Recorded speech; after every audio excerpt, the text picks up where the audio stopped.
In this video, I want to go over the bonus problem that I assigned for linear programming in Chapter 7. And I'm going to do the solution here on a Mac. Reason I'm going to do it on a Mac is more from the standpoint, well, first of all, I know that quite a few of you do have Macs. Second is that just to kind of show you that certain applications utilizing a Mac is not as user-friendly as it is within a PC. So therefore, that's the reason or the rationale why I want to go forth and do it in a Mac.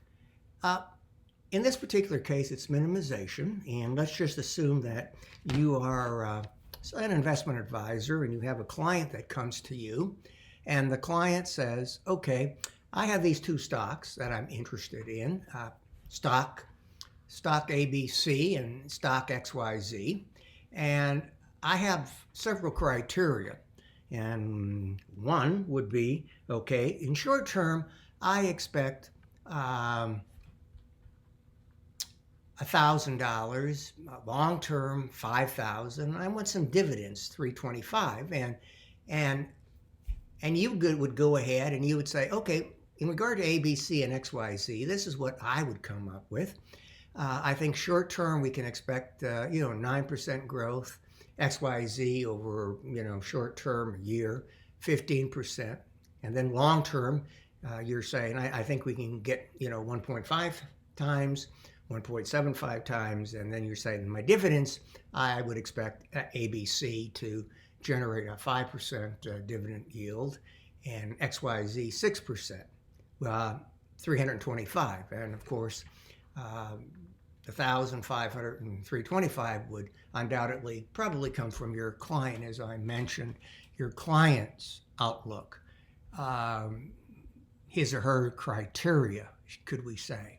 Now, let me come back here to minimization. On this particular problem, think of it from the standpoint of minimization. When we look at minimization, as the word implies, we're looking for the minimum amount.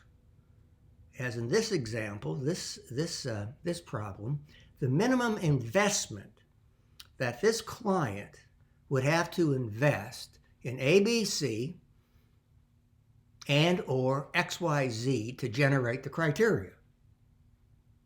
Now, in profit maximization, the assigned problem, you were given maximization and you were given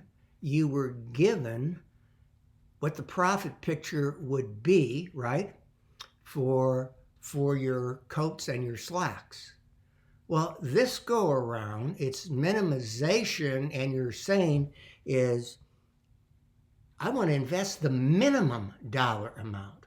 And that's why you would put 1 for ABC and 1 for XYZ. And that was, I would say, the killer in this particular bonus problem, is to be able to put the rationalization, in with really the underlying concept of minimization.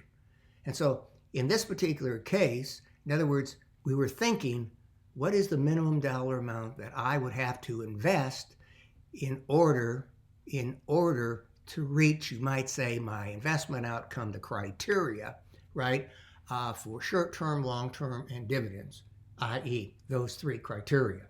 So, as I said, I want to go forth. I've already set it up.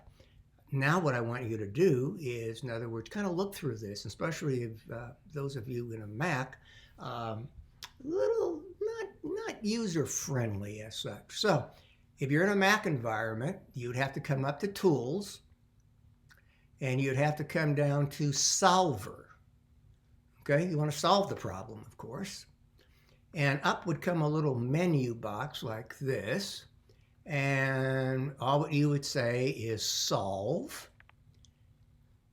And you get another little box, and it's asking you, what kind of reports do you want? Well, I want the answer, sensitivity, and limits. Let's just leave it as is, because all what we're interested in is what's the answer? What's my minimum investment? And so we would say, okay, and this is our answer. This is the results. So, with the criteria, the results happens to be this. Your client would be investing $0 in ABC and $6,666, and we'll say 67 cents in XYZ. Minimum dollar investment to bring about, hopefully, this criteria.